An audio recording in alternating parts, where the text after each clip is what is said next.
Bismillahirrahmanirrahim. Assalamualaikum warahmatullahi wabarakatuh. Para siswaku yang kami sayangi, di mana saja kalian berada, semoga sehat-sehat semuanya, selalu dilindungi oleh Allah Subhanahu wa Ta'ala, dimudahkan dan dilancarkan belajarnya dan semua urusannya, dijadikan orang-orang yang bermanfaat fiddin wa dunya wal akhirah. Para siswaku yang kami sayangi, pada kesempatan ini kami akan menyampaikan penjelasan tentang isi kandungan bab 49 dan 50, yaitu Rasulullah SAW tidak memberi fatwa dengan pendapat, yang meliputi 1. Sumber hukum Islam, 2. Fungsi hadis terhadap Al-Quran, 3. Hubungan Al-Hadis dengan Al-Quran, 4. Rasulullah SAW memberi fatwa dengan wahyu, bukan dengan pendapat, 5. Sifat-sifat manusia dalam Al-Quran, 6. Solusi agar terhindar dari sifat-sifat buruk, 7. Dampak melalaikan atau melupakan Al-Quran. Selamat mengikuti.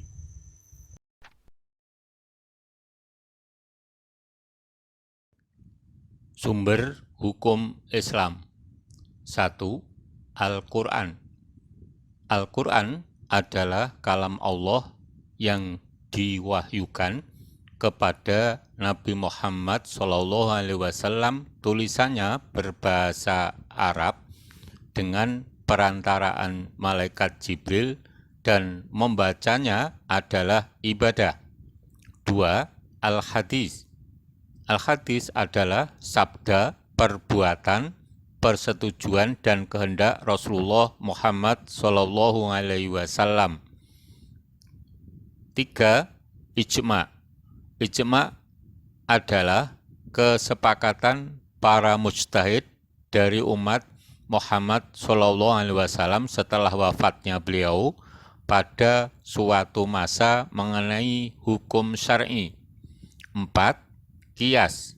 Qiyas adalah penetapan hukum suatu kejadian atau peristiwa yang tidak ada dasar nasnya dengan cara membandingkannya kepada suatu kejadian atau peristiwa yang lain yang telah ditetapkan hukumnya berdasarkan nas karena ada persamaan ilat antara kedua kejadian atau peristiwa itu.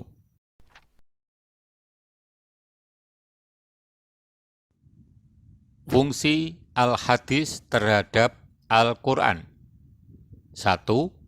Bayan takrir atau menjelaskan isi Al-Quran, yaitu hadis berfungsi untuk memantapkan dan mengokohkan apa yang telah ditetapkan Al-Quran, sehingga maknanya tidak perlu dipertanyakan lagi.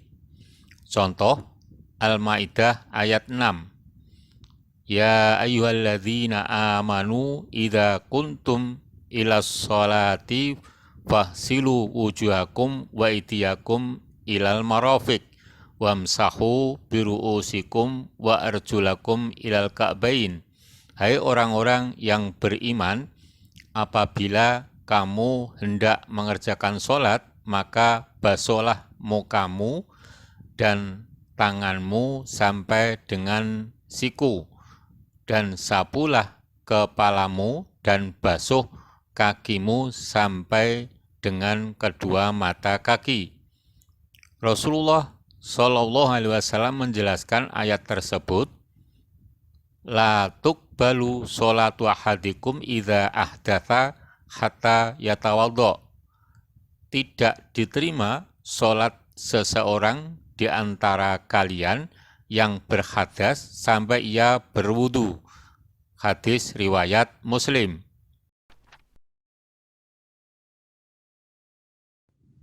Dua, bayan tafsir atau menafsirkan isi Al-Quran. Artinya adalah menjelaskan yang maknanya samar, merinci ayat yang maknanya global, dan mengkhususkan ayat yang maknanya umum. Di dalam Al-Quran terdapat kurang lebih 67 ayat Al-Quran yang berisi perintah sholat. Namun tidak terdapat rincian bagaimana cara mendirikannya. Contoh ayatnya, wa aqimus sholata wa atuz zakata wa raka'u ma'arroki'in. Dan dirikanlah sholat, tunaikanlah zakat, dan rukuklah bersama orang-orang yang rukuk. Al-Baqarah 43. Rasulullah SAW memperagakan secara rinci, Shollu kama ra'aitumuni usolli. Sholatlah kalian seperti kalian melihat aku sholat. Hadis riwayat Ibnu Hibban.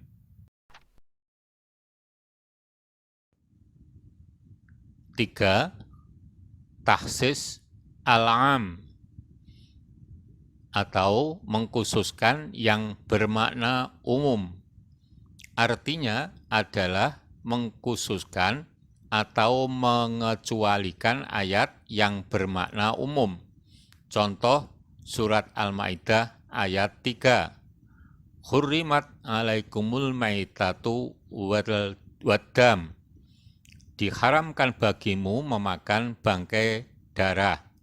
Bisa difahami ayat ini mengharamkan semua bangkai dan semua darah.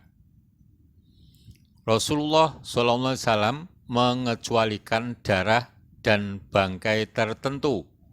Uhillat lana maitatan wadaman, fa'amal maitatan, fal jarodu wal khut, wa amad daman, fattihalu wal kabid. Dihalalkan bagi kita 2 macam bangkai dan 2 macam darah. 2 macam bangkai itu adalah belalang dan ikan, sedangkan 2 macam darah adalah limpa dan hati. Hadis riwayat Ahmad dan Abu Dawud.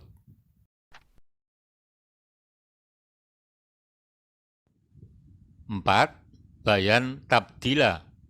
Artinya adalah mengganti hukum yang telah lewat keberlakuannya. Contoh surat Al-An'am ayat 141. Kulu min thamarihi idza asmara wa atu haqqahu yauma hasadi wa la tusrifu innahu la yuhibbul musrifin. Al-An'am 141. Makanlah dari buahnya yang bermacam-macam itu bila dia berbuah, dan tunaikanlah haknya di hari memetik hasilnya dengan dikeluarkan zakatnya, dan janganlah kamu berlebih-lebihan. Sesungguhnya Allah tidak menyukai orang-orang yang berlebih-lebihan. Dalam ayat ini tidak dijelaskan nisabnya. Rasulullah SAW menjelaskan nisab zakat pertanian. Walaisa fima duna khamsi ausuk sodaqoh. Tidak ada kewajiban zakat dari hasil pertanian yang kurang dari 5 wasak. Hadis riwayat Bukhari. Para siswaku yang kami sayangi, demikian tadi penjelasan kami tentang sumber hukum Islam dan fungsi al-hadis terhadap Al-Quran.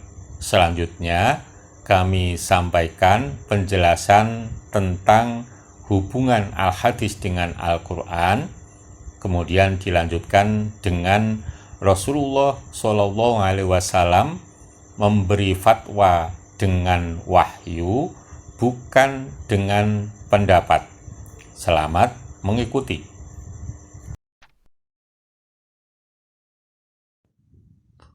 Hubungan Al-Hadis dengan Al-Quran. 1. Menguatkan dan menegaskan hukum-hukum yang tersebut dalam Al-Quran. 2. Memberikan penjelasan terhadap apa yang dimaksud dalam Al-Quran. 3. Menjelaskan arti yang masih samar dalam Al-Quran. 4. Merinci apa-apa yang dalam Al-Quran disebutkan secara garis besar. 5. Membatasi apa-apa yang dalam Al-Quran disebutkan secara umum. 6. Memperluas maksud dari suatu yang tersebut dalam Al-Quran. Rasulullah SAW memberi fatwa dengan wahyu, bukan dengan pendapat. An Abdillah bin Mas'ud radhiyallahu an qol, Su'ilan Nabiyyu sallallahu alaihi wasallam anir ruh fasakata hatta nazalatil ayah. Bukhari. Dari Abdullah bin Mas'ud radhiyallahu anhu berkata, Nabi SAW ditanya tentang ruh, lalu beliau diam hingga turun ayat tentang ruh.